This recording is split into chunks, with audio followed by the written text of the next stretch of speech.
On today's Hashi, I'm discussing a 12-year low for consumer confidence, new home sales for February, and mortgage application data for the last week. Today is Wednesday, March 26, 2025. I am Byron Lazine, and the hot sheet starts now.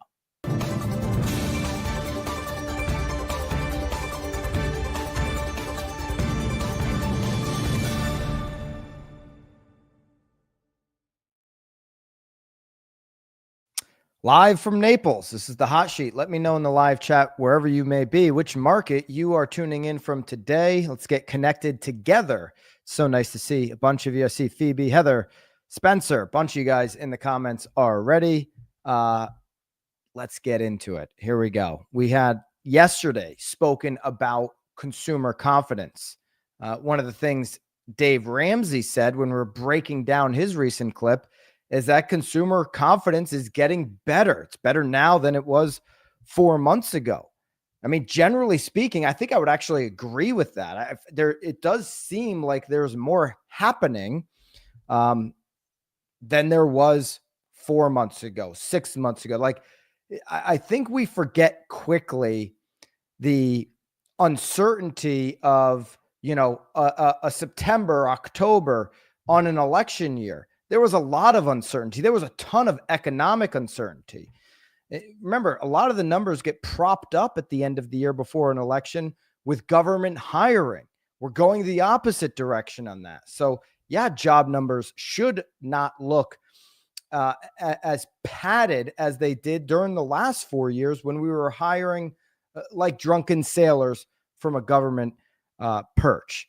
So, I thought I kind of roll with that. Like, it does seem like things are getting better. It does seem like there's a little bit more, people that are, consumers that are confident, that are making decisions. We're not talking about a huge jump up. And that's kind of what the Ramsey comments were. But it does seem like there's just more happening. There's certainly more happening from, a government standpoint, and maybe that's creating too much uncertainty. And that leads us to the news from yesterday. And there's just one way to look at this. This is one piece of data. This isn't all consumers. This is one survey, but this is from the Conference Board. And what they're reporting is U.S. consumer confidence tumbled again in March. Not only did it tumble, but the expectations for the future. So right now, how do consumers think that were, reviewed in this index? How do they think about the future? Well, those thoughts are at a 12-year low. That's pretty significant. This was just released yesterday. The Conference Board Consumer Confidence Index fell 7.2 points in March. That's a 92.9. 1985 would equal 100. Man, 85, 84. That whole collection. The 80s were just some great years. The 90s. The Present Situation Index, based on consumers' assessment of current business and labor market conditions, that increased 3.6 points to 134.5. The Expectations Index, consumer short-term outlook for income, business, and labor conditions, dropped 9.6 to 65.2. That's the lowest level. The expectations, future, lowest level in 12 years. It's well below the threshold of 80. Okay, so threshold for expectations 80, threshold for the overall consumer was 100, but for expectations, you're sitting at a 65.2, and that usually, according to this analysis, that usually signals a recession ahead. Okay, so this is one way to gauge it. A lot of people are saying recession signals are up, but still not elevated, right? Jerome Powell said, hey, yeah, they're up with uncertainty and what everything that's going on, but they're not like flashing red signs. He called it like a 15 to a 35 on a scale of a 100. Still, again, not a major concern, not something that the Fed is thinking about, overly in those meetings and in those conversations. Here's a consumer confidence index going all the way back to 2007. You see pre-COVID, I mean, 18 and 19, for those that were selling real estate or involved in a real estate transaction, 18, 19, those were pretty normal markets. I mean, coming into 2020, we were decelerating on inventory before March. Obviously, we know what happened in March, but the confidence was very high. 17, 18, 19. Again, that's Trump 1.0.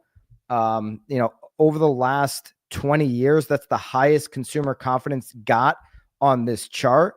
Now we're into Trump 2.0, a lot of uncertainty on how to fix the deficit, how to fix some of the economic problems, how to fix all the money printing issues that we had during these years, these 4 years prior. And you're seeing confidence now really, according to this metric, take a nosedive, lowest in 12 years on the expectation analysis, again, according to the conference board. So this is likely in response to market volatility. Consumers turned negative about the stock market for the first time, end of 2023. March, only 37.4% expected stock prices to rise over the year ahead. Not everybody's involved in the stock market. Like, I like the fact that I love the fact that the stocks have taken a dip. I bought Tesla at 225. I think it was up to 275 already this week. I mean, it was like a no-brainer. Okay. For all the negativity, that's such a small population of people. Stocks go down. I see it as a time to buy. Not everybody buys stocks. Not everybody owns stocks. More homeowners are thinking about the economy with groceries and can I buy a house? Okay. Can I own what I live in? Can I make changes to it, uninhibited by some landlord or something like that? Like, can I own what I live in? Can I have safety in what I live in? And are my groceries cheap? That's how a lot of consumers think about things. They don't think about the stock market. So I don't really buy into that too much, unless you're just talking about the boomers and retirees. Okay. Present situation, 17.7% of consumers said business conditions were good. That's down from 19% in February. So less than 1 out of 5 consumers saying, hey, business conditions are good right now. 16.6 said business conditions were bad, up from 14.8%. So obviously, if they're not good, then what could they be? It's kind of like that Chuck Rhodes line from Billions. Chuck Sr., I guess it would be Charles Rhodes had that line from Billions. He said, when they lose, Sonny, you win. Well, when conditions are not good, they must be bad. So kind of just the other side of the coin there. Consumers view the labor market improved slightly in March. 33.6% consumers said jobs were plentiful. That's unchanged from February. So still feeling fine about jobs for the most part. Job openings anyways. Like, if you want to work, there's opportunities in this market. I think that's highlighted by the job openings. We're not at the 11 million plus peak, but we're around 7 million. Like, there's jobs out there. If someone were to lose their job, there's one available if they want it. 15.7% of consumers said jobs were hard to get. That's down from 16%. So you can get a job in this current economic condition if you want it. Okay. Here's the present situation index, much higher than the expectations index. The present index right now, it's moving down in the short term. Still, high, about as high as you could see at any other point besides 17, 18, 19. Not too far under where we were during, boom real estate years of COVID years, way above obviously recovery years. So not too bad on present situation index. The expectations index, certainly here recently taking a nosedive, just too much uncertainty for the consumer. Here we get into the expectations 6 months forward. Okay. The outlook for business conditions worsened down to 17% from 20+%, almost 21% in February. 27.3% expected business conditions to worsen. That's up from 25.5%. Consumers' outlook for the labor market, 16.7% of expected more jobs to be available, down from 18.8%. So people are seeing this this Doge effort kind of play out. And they're saying, hey, I expect there to be more job openings available. Some of that's a little bit of headline stuff. Maybe, yeah, DC, Maryland, Delaware is going to feel that. Overall, we're not seeing a lot of that. We've got to watch labor hiring. That continues to go up. Labor meaning new construction, rather. That continues to move up. That's one of the signals you actually look for in a recession. When new building labor moves down, then you've got a real red flag to pay attention to. Not the case right now. Okay, not the case. That's actually continuing to move up. We got to watch small businesses. What are small businesses doing? They start, laying off or, reducing work size. That's going to be a red flag. What's happening in DC? Like Jerome Powell said, maybe a concern for a neighborhood in Delaware, not a concern for the nation when you're looking at the labor market, not the way they look at it, not the way they're tracking economic conditions, but that can impact consumers from a headline perspective. I get it. 28.5% anticipated fewer jobs, up from 26.6% in February. Consumers also pessimistic about their income prospects. Only 16.3% expected their incomes to increase. That's down from 18.8 in February. 15.5 expected income to decrease. That's up from 12.8. How's that? Hey, you've done a really good job, but we're going to have to decrease the income. That a lot of that I would imagine has to do with like available overtime, available extra hours, that kind of thing. Family's current financial situation. You've got almost 30% saying good, less than 20 saying bad. And so that differential is, elevated here the first 3 months of the year versus at any point the last couple of years. That differential is highlighted there in yellow if you're watching and seeing that chart. Here's the family's expected financial situation. So expectations of it getting better, taking a sharp decline here in the first 3 months of the year versus any other point in the last 3 years, really. If you look at, those who think it's getting worse, that's certainly on the rise. And then this one here, the perceived likelihood of a recession over the next 12 months, that's way off of the peak in 2023, where it was close to 74%. We're below 68. We're about 67%, but it's ticking up lately. How do I think this impacts the housing market? Okay. I don't think, and Haley, I don't know if that was you or Bobby, went a little aggressive on the thumbnail today. Okay. Housing market warnings, how confidence crash could change everything. Listen, little aggressive, Haley. Don't mind it. That's fine. I guess maybe leaning in a little clickbaity there. But no problem, Haley. I'm not gonna hold that against you. I'll give you my thoughts now.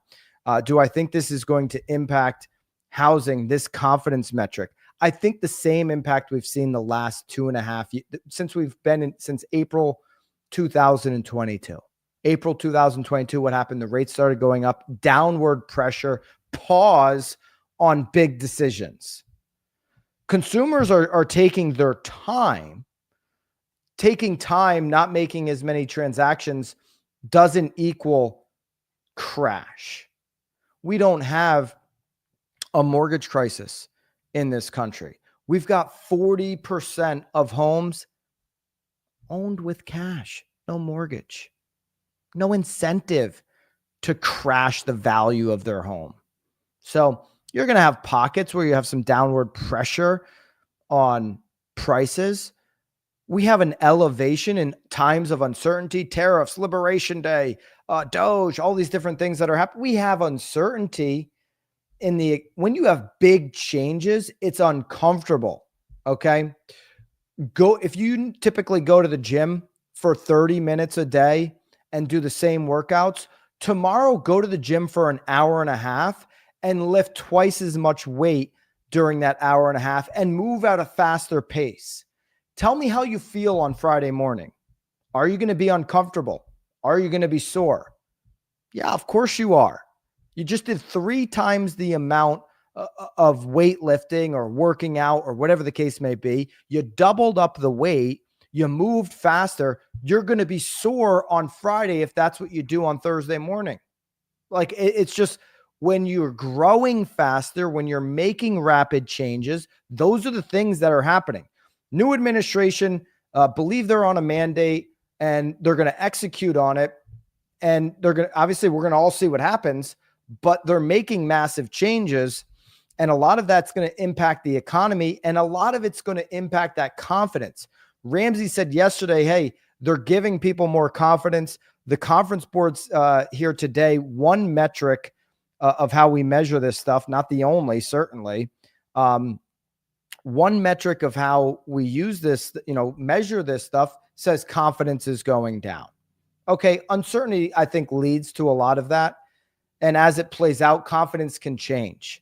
Okay, just like a a tariff can change, confidence can change. The monthly consumer confidence, just if you're curious about this one, this is an online sample. So you could get anything online. It's conducted for the Conference Board of Toluna. It's a technology company that delivers real-time consumer insights and market research. The cutoff date was March 19th. So I like the fact that it's, we're seeing this, weeks later. It's pretty fresh data. And so, but we're seeing a lot of point is, this is in line with what we're seeing on a lot of these consumer confidence reports that are coming down. The uncertainty is driving people to be a little less confident because they just don't know. If I don't know what direction to go, I'm going to be less confident. If I'm in Little League and I'm just coming out of, the lower level, whatever it is before Little League, it was farm system when I grew up. I don't know what it's called today, but if all I see is straight meatballs down the middle, because that's what they were, allowed to pitch. And now my first at bat in Little League, and I know the kid pitches curveballs, but I've never seen one. I'm not going to be confident. I haven't seen it. I haven't practiced for it. I haven't seen it in real game speed. Okay. Until I see a curveball, until I see how it breaks, until I am able to take a couple swings at some curveballs, I've got no confidence. I don't know what to expect. Consumers are being thrown curveballs right now, and they've been kind of used to meatballs down the middle. Like, I don't know, printing trillions and trillions and trillions of dollars for, as long as we did, that's kind of like a fake environment. It's meatballs down the middle. That's easy to hit.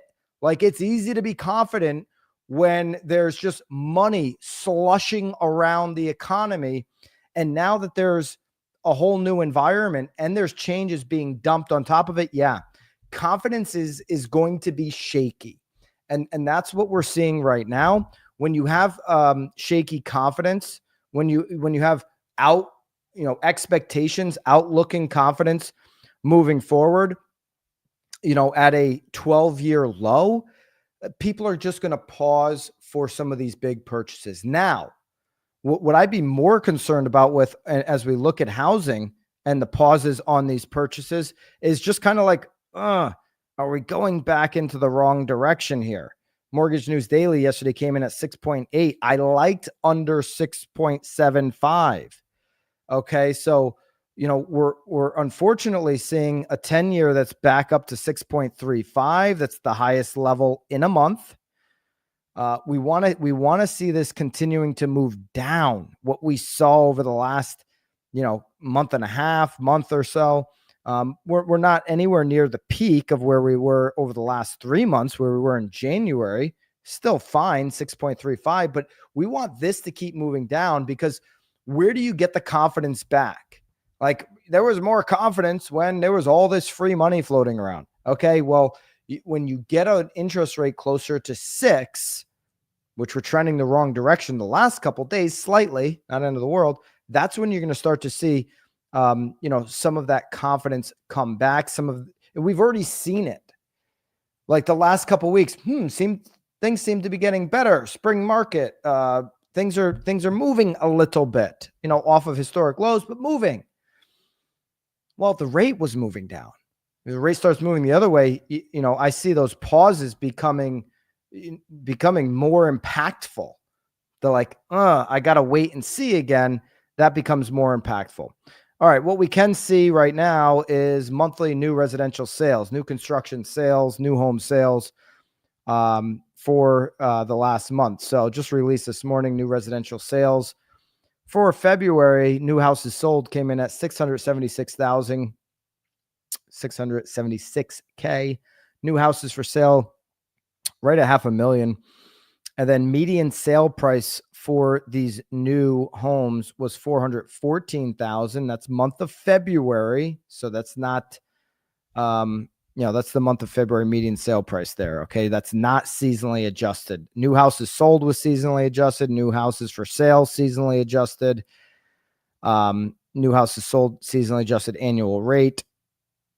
For sale, seasonally adjusted median sales price. That was February. Okay. So important distinction there, because if you were to annualize that, it'd be a higher number. And this is according to the U.S. Census Bureau. Here's your new residential houses sold chart. So down from obviously 2021, kind of moving sideways here over, the last year, maybe 2 years. Sales of single family homes is 1.8% above January. So moved up from January. Again, coming into that spring market, you expect that to move up. It's also 5.1% above February's 2024 estimate of 643,000. So a little bit better than where we were a year ago. Obviously, they've been building more completions, more opportunities. The median sale price of new homes sold, 414,000. The average was 487,000. And then here's the big one. Builders, congratulations. No longer over 9 months of supply at this current sales rate, now at 8.9 months of supply. So springtime, you'd want that to move down. It has moved down a tick for builders, 8.9 months of supply. So I can no longer say over 9. Still a buyer's market when we're talking about new construction. Buyers in control. We're talking less than that 5 to 6 month window where you have an equal market. This is not an equal market when it comes to new construction. Okay. The average sale price is 487,000 in February. Not a lot of people can afford that. So you've got inventory stacking up. We don't have an inventory problem in this country. We're not 3, 7, 5, 10 million homes short to meet demand. We're that many, whatever number you want to pick, to meet affordable demand. Builders know this better than anybody because they can't build affordable homes for a variety of reasons. They're at 8.9 months of supply. All right. Mortgage application data. This is going to be telling for how we're, where's the confidence, all these confidence consumer reports, all that kind of stuff. That's great. But where are things trending so we can kind of really look forward in housing 690, 120 days out? Mortgage application tells us, how people are planning for this year. Do they want to buy a home? Okay. Mortgage application on the headline number decreased 2%. I'm not worried about that. I don't really care about refinances right now. The refinance decreased 5% from the previous week. It was 63% higher than the same week a year ago. So still more happening than a year ago. Here's what I care about. The seasonally adjusted purchase index increased 1% from 1 week earlier. So another positive reading on mortgage purchase applications, 7% higher than the same week a year ago. So another year over year. Listen, purchase applications. And listen, I don't want to get crazy here. I understand we're coming off of, historic lows. We haven't really seen this type of low data since 1995. We touched down in the recovery a little bit near this level. We're below even the recovery levels on mortgage application. When I'm talking about recovery, great financial crisis recovery, I get all that, but you got to start somewhere. You got to start seeing improvement if you're going to factor in a better year on existing home sales this year than last year. You got to see these signals early on. We're seeing those. They're slight, but they're there. And so if you get that rate to start moving back the other direction, I feel pretty good about where we might end up in those summer months, in those fall months. Like, I mean, that's the big question to me. Where are rates over the last 6 months of the year? And where is inventory? And how do consumers react to those two things? Okay. If inventory skyrockets, what's that going to do for prices? If rates, we know if rates get up over 7, what that's going to do. If rates move down to 6, how much movement? We expect more. How much more are we actually going to see? All right. What I'd love to see you guys at next is 3 p.m. Eastern time today. I'll be doing a completely free webinar with Zudilio, the CEO of Zudilio, Kayla. One thing I haven't mentioned on this, Hashi, is the industry for all the super curious industry folks on CCP, Clear Cooperation Policy, the change, really the nothing burger change. NAR kind of just undressing themselves and saying, we have no power left. We can't make a strong stance either way. We'll play the middle, open ourselves up to litigation, and basically do nothing. Let the debate rage on CCP. They made one change where MLSs have to open up this delayed form. It's basically like you can have your cake and eat it too type of thing. Listen, I think most MLSs have this already. This isn't a major change. This is kind of a nothing burger to me. It tells me that if NAR came out and took a strong stance of like, we're keeping CCP, we're actually going to firm CCP up, that would tell me that, you know, they're taking that position, or if they were going to get rid of it, but they kind of played the middle. What it does tell me is over time, CCP is going to dissolve away. NAR doesn't really have much power. Besides all that, when I do this webinar today at 3:00 about how to get more listings, about how to have a process where you're bringing consumers more options, not less. One of those options and how to explain things is going to be around the CCP stuff. So if you're interested in that, 3:00 Eastern time today, it's completely free. Haley put the link in the live chat. Haley, make sure you put the link for anybody watching the replay. Today, meaning Wednesday, the 26th, it's a completely free webinar. Join me on that. BAMX members obviously get Zudilio included, the platform Zudilio included in their membership. To become a member, just go to school.com/BAMX. Join us over on School, #1 training, education, community platform on the internet. It's also where you can get all of your hot sheet show notes all in one place. Okay. So all the charts and slides that we went over today, they're all there available for you. One click, download it on the phone, on the desktop, however you would like to do that. All of today's data is available for you right in one place. You go into Classroom on School inside of BAMX, go over to Hot Sheet Daily Market Downloads. Look at Haley, really driving a strong thumbnail today there, Haley. Wow. Spring market not in jeopardy. I mean, if you're trying to compare it to 2021, not going to happen. But in jeopardy of some type of crash, no. Answer is no.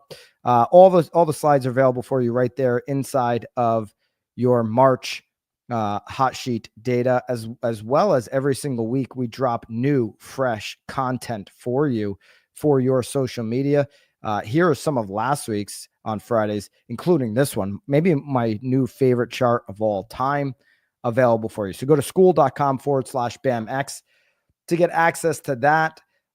Haley's dropped a link down there for that if you want to become a member of BAMX. Love to see you in there. Love to see you at 3:00 today, where I do a webinar breaking down the process of giving your sellers more options. That's what all this lawsuit, all this stuff, all the change in our industry, what's it all about? It's what you're in the middle of. It's in the middle of creating more options, creating more transparency. I'm going to break down some processes for you to be able to do that at a higher level today, 3:00 Eastern. That's your hot sheet for today. Hope everybody has a great Wednesday. We'll see you back here tomorrow. Hopefully I'll see you at 3 on the webinar. Until then, of course, toodaloo.